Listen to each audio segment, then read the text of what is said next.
Do you remember the Nintendo 64? It was the last major console cartridge system, and it dominated the 5th generation. What's up, everybody? Arrg the Pirate here, and welcome to the second installment of Do You Remember, where we take a look at some of my favorite games throughout the years. And first up, we have Diddy Kong Racing. Diddy Kong always feels very underappreciated when people talk about games that are on the 64. Do you remember the joy of firing 10 missiles at your buddy who's just about to cross the finish line? You end up knocking him out of the sky and snagging that victory. That was so much fun. And there's really not a lot of other games out there quite like Diddy Kong. With so many cool features like the power-ups, being able to upgrade if you didn't use them. Like if you picked up 3 red balloons, you got 10 missiles. It was awesome. There was a hub that you started out in, which was, that was just great. It allowed you to pick the track that you actually want to race, and you could kind of get, adjusted to that new vehicle. Like if you wanted to pick up the plane, and there was 3 different vehicles. I mean, that's awesome. A plane, a hovercraft, and a boat. It was, Diddy Kong Racing was so much fun. And on top of all of that, once you completed an area, once you, got first place in all the races, you unlocked a boss. And you had to race a boss who had a clear advantage over you, and you would end up breaking your controller because you could not beat him. But it was so much fun. There was so much racing, and you unlocked the hard tracks that also dropped coins. So you had an objective to do, not only to win first place, but you had to pick up these coins. It was so much fun. And if you ever got tired of racing, there were mini games. You could play mini games like the pick up the egg and hatch the egg dinosaur game. It was by far the hardest one because I could not fly the plane to save my life. And you had to fly around, pick up these silly little dragon eggs, and then drop them off on your platform. And you not only had to do that and hatch 3 of them, but other people could come take the eggs off of your platform. This was the worst game ever. But it was so much fun, especially if you were playing with your friends, because stealing their eggs or shooting them when they're about to drop theirs off, it was such a blast.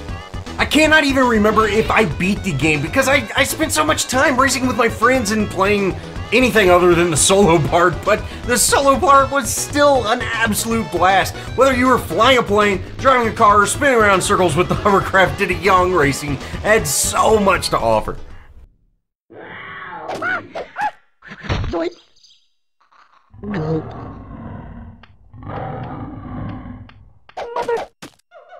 That intro to Turok had me hooked on this game from day one.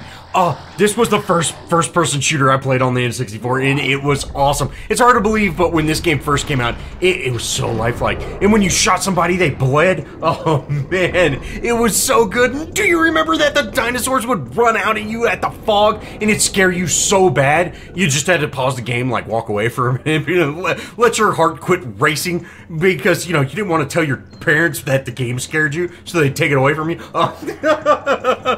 Turok was so awesome, man. Man, and the sounds that Turok had, just the background noise, it really made you feel like you were in the jungle. And it was so good. And I remember as an 11-year-old kid running around the woods with a stick, pretending to shoot dinosaurs. And this game was so good. And as much as I love Turok, it pains me to see how poorly this game is aged. But, man, they really need to revamp this series. I think the last one I remember playing was, I believe, on the Xbox, or maybe it was the 360. It's been a handful of years. But this series needs to come back. Oh, it's so good. Dear Mario, please come to the castle. I have baked a cake for you. Yours truly, Princess Toadstool. Peach. Super Mario 64 really doesn't need an introduction, and to this day, there are a handful of people playing and streaming this game daily. All of the Mario games for the 64 were great, but Super Mario 64 is the reason for that. And you could even argue that a top 5 list could be nothing but Mario games. That's really why I've just stuck to one per franchise, but Super Mario 64 was absolutely awesome. The difference between the last Mario game, which I want to say the last game I remember playing of Mario was Yoshi's Island on this SNES, but the difference between that and Super Mario 64, it is huge. It's like a different game, and it was just completely mind-blowing.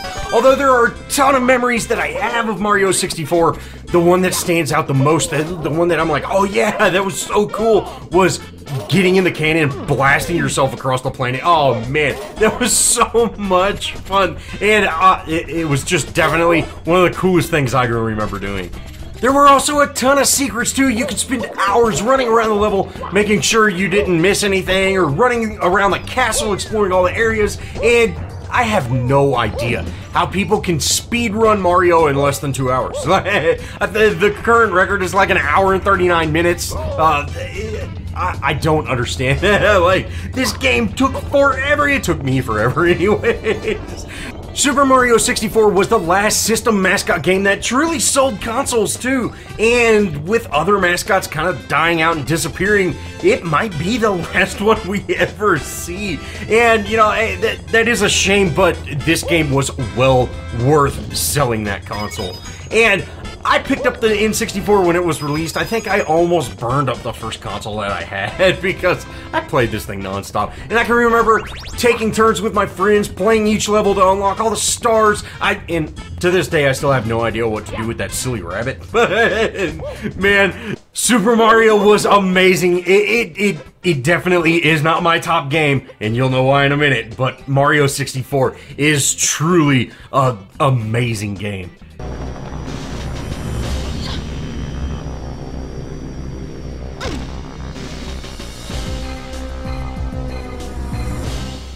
Perfect Dark was truly an incredible game, with amazing multiplayer. You can even have bots in, crazy weapons that made for some awesome gunfights, and the most broken trank gun that started game trolling. Perfect Dark was so good. Perfect Dark was the game that started my obsession with the FPS multiplayer genre, man.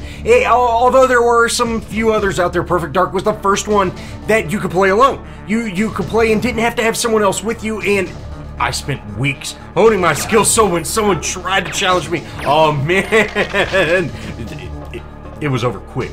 The key to my success was the Trank 7 and the laptop gun. I mean, come on, let's be real. The multiplayer had this Trank 7 gun that when you shot somebody, it would blur your vision, and the more you hit them, the more blurred and the longer it took to clear up, and it wouldn't kill you. You could shoot them forever. They wouldn't die. They would just never be able to see again. And so I'd just pump a clip or two into somebody, walk away, pick up all the best weapons throughout the map, and then there was also laptop guns. So if I found them, you know, just pitch them down every once in a while, and then they blindly stumble in a hallway and get mowed down by my turrets. The laptop gun was awesome too. Basically, it was just an assault rifle, but you could also throw it down and it turned into a turret. And man, there were so many places to hide it. You could throw it anywhere. It was so good. And I knew all the in and outs of pretty much every map. I knew where the trank gun was, and I would spend 10 minutes just filling you full of trank darts until you either rage quit or, you know, just yelled at me enough to where I just actually started shooting you. Perfect Dark was so good, and if you ever get the chance, you should definitely try it out.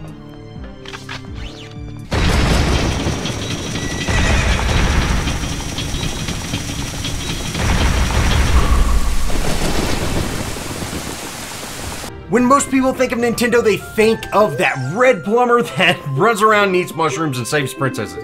When I think of Nintendo, Zelda pops into my head, and Zelda Ocarina of Time is one of my most enjoyed games of all time. Oh, it's so good. And in 1998, Zelda woke up for his first adventure into the 3D world. 19 years later, playing Zelda is still one of my favorite gaming memories, and it is hard to even know where to begin to describe how great this game is, and playing through it again has really taken me back.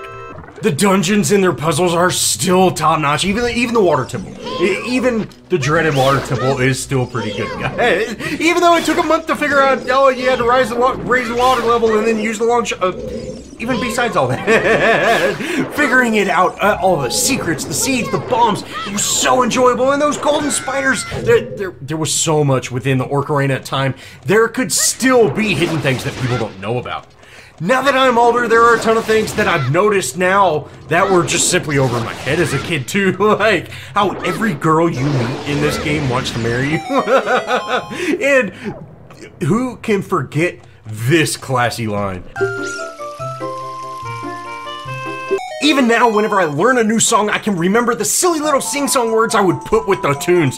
Zelda Arrg Arena of Time was such a fun and enjoyable game. I cannot help but smile when thinking about it. The N64 had a very long lifespan, and there are a ton of games that I did not put on this list. Leave a comment telling me what your favorite game was or what you remember playing the most. And if you enjoy, leave me a like. Let me know what console you would like to see next. And as always, thank you for watching, guys, and I'll see y'all in the next video.